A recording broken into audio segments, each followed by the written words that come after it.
So it's given here that if we have a triangle ABC, the condition that 2 times cosine of A over A plus cosine of angle B over side B plus 2 times cosine of angle C over side C, that's equals to the ratio of the sides A over BC plus B over CA. Then we need to show that the triangle must be right angle.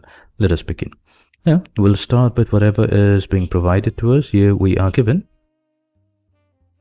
So we know the value of cosine A, cosine B and cosine C from the law of cosines. So let's specify that.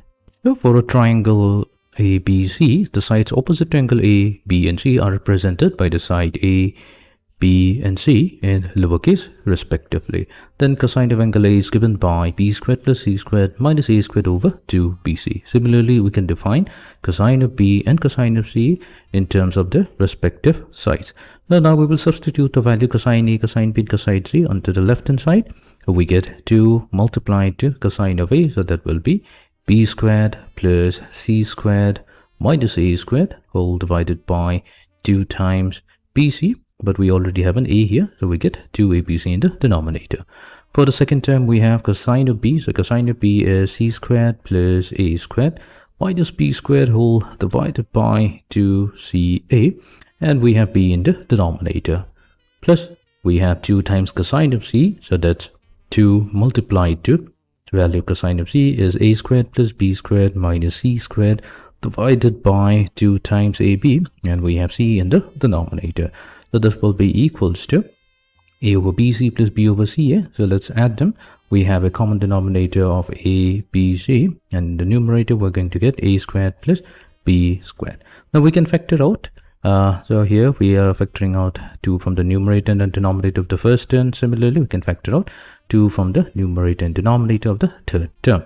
If we factor out 1 over ABC from each of the sides, then we're going to get B squared plus C squared minus A squared divided by 1 plus C squared plus A squared minus B squared divided by 2. And we have A squared plus B squared minus C squared divided by 1. So that will be equals to A squared plus B squared. Right.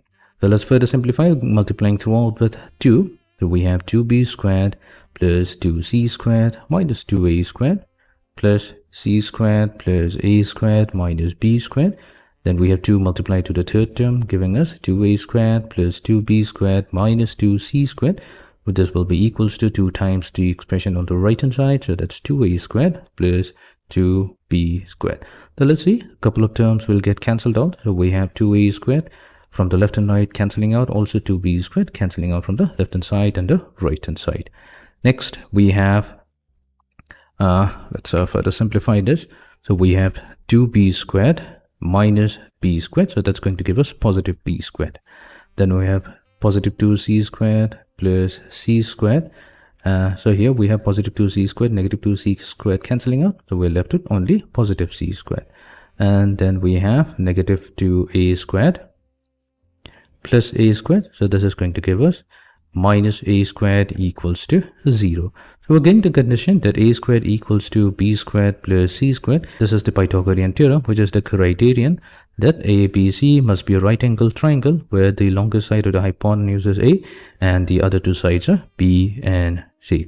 So that means that our triangle A, B and C, which is right angled at angle A, is definitely a right angle triangle whenever this particular criterion is met. Hence proved.